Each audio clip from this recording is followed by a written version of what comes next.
Penyakit jantung yang dialami ibu hamil biasanya didahului oleh kuman Streptococcus hemolyticus yang umumnya menyerang pada orofaring, nasofaring ya. Kurang lebih 2 minggu setelah ada infeksi di orofaring dan nasofaring, maka dapat timbul demam rematik. Kutas, kupas, tuntas, mantap. Berjumpa kembali di Atik Kep Channel. Pada kali ini kita akan membahas tentang kehamilan dengan penyakit jantung.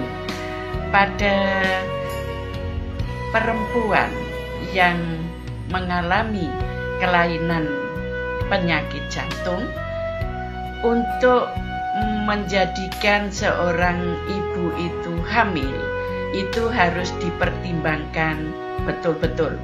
Karena pada penyakit jantung ada beberapa tingkatan, dan pada setiap tingkatan itu akan mempengaruhi terhadap kehamilan itu sendiri. Bahkan pada penyakit jantung yang berat, maka seorang perempuan tidak diperbolehkan untuk hamil. Karena apa? Karena bisa menyebabkan kefatalan baik ibu maupun janin itu sendiri. Nah, penyakit jantung pada perempuan ini etiologi atau penyebabnya bisa diakibatkan karena penyakit jantungnya itu karena bawaan ya, kelainan kongenital, atau mungkin kelainan pada otot jantung itu sendiri. Penyakit jantung pada wanita hamil masih merupakan penyebab kematian dan baru diketahui apabila ibu itu mengalami sesak nafas, sianusis atau kelainan nadi, kemudian ada ödem dan jantung yang berdebar-debar. Nah, pada penyakit jantung manifestasinya secara klinis, penyakit jantung yang dialami ibu hamil biasanya didahului oleh kuman Streptococcus hemolyticus yang umumnya menyerang pada orofaring, nasofaring ya. Kurang lebih 2 minggu setelah ada infeksi di orofaring dan nasofaring, maka dapat timbul demam rematik. Tolong ibu-ibu hamil diwaspadai apabila ada keturunan untuk mempunyai penyakit jantung itu sendiri. Untuk penyakit jantung itu dapat diklasifikasikan menjadi 4 kelas. Untuk kelas pertama itu seorang perempuan dengan penyakit jantung yang masih strata 1 atau kelas 1 gitu ya. Ibu hamil tidak dibatasi kegiatan fisiknya ya. Dengan kegiatan tidak ada gejala kelainan jantung pada kegiatan sehari-hari.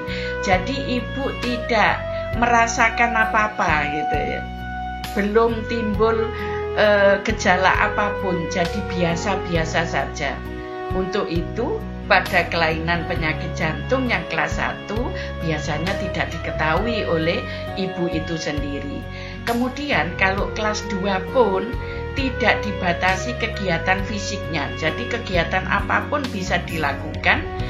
Waktu istirahat juga tidak ada keluhan ya, jadi belum ada gejala apapun, baik itu pada kegiatan fisik atau aktivitas fisik maupun kondisi istirahat belum ada gejala.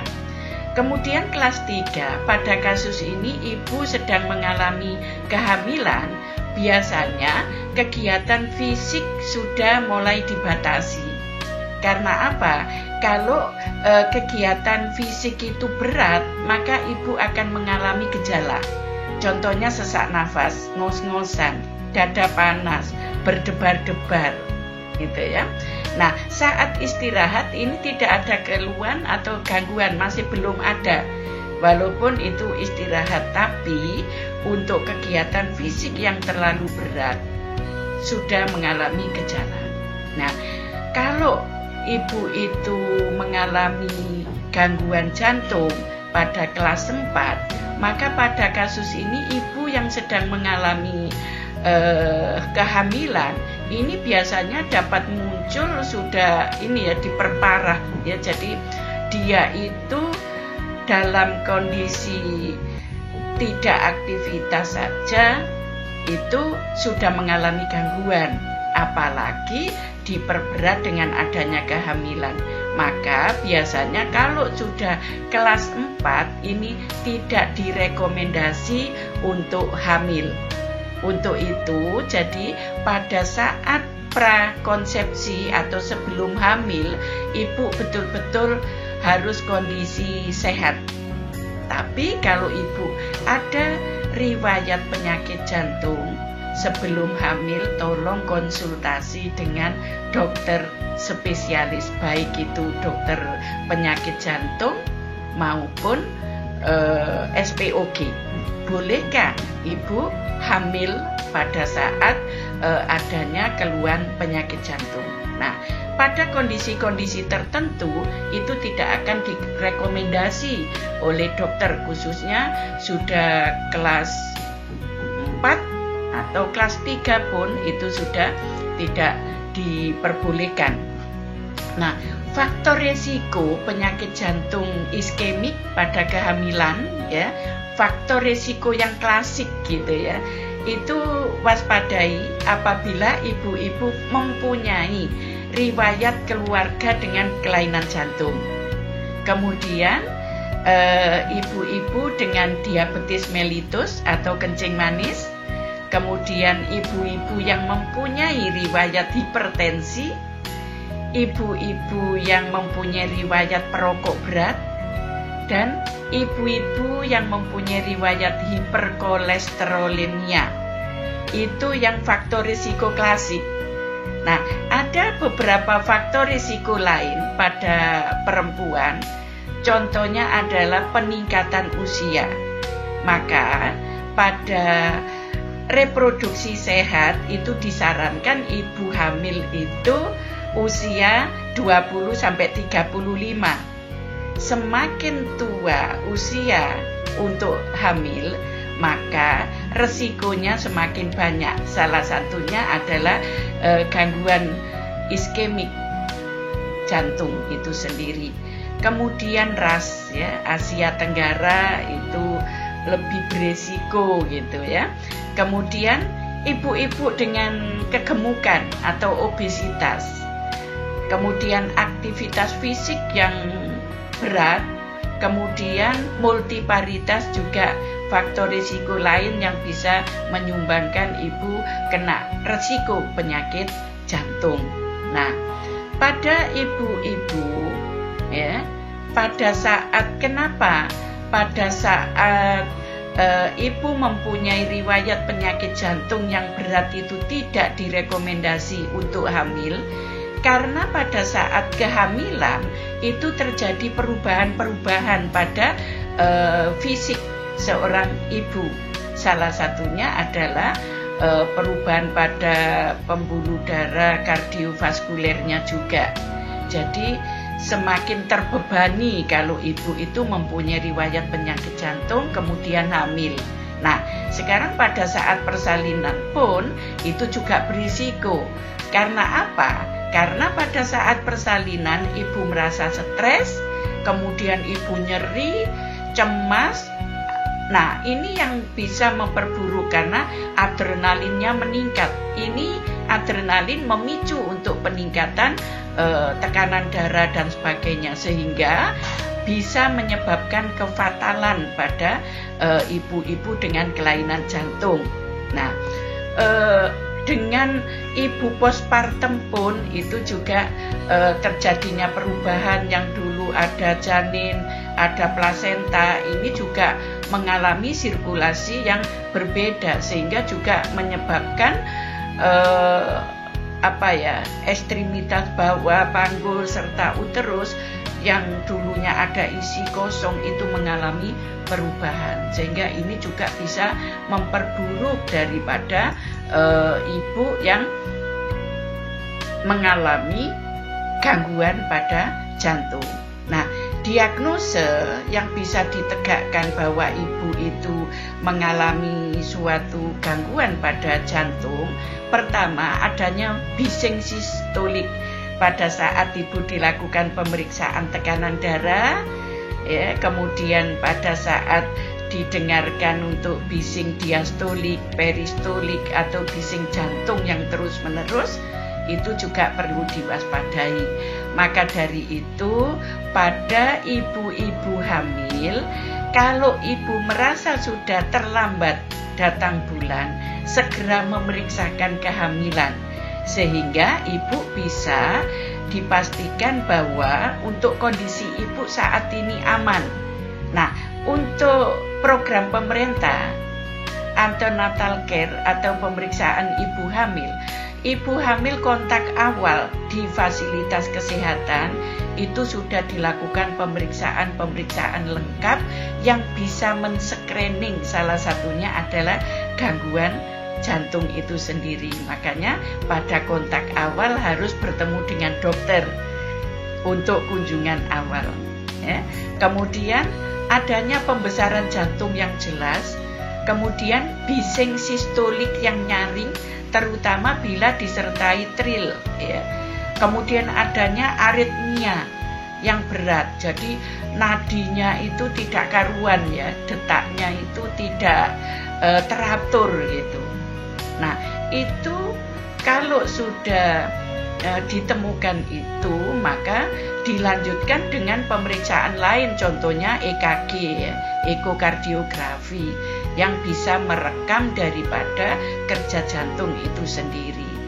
Untuk itu, rajin-rajinlah untuk periksa pada saat kehamilan, bahkan sebelum hamil sudah dipersiapkan. Nah, untuk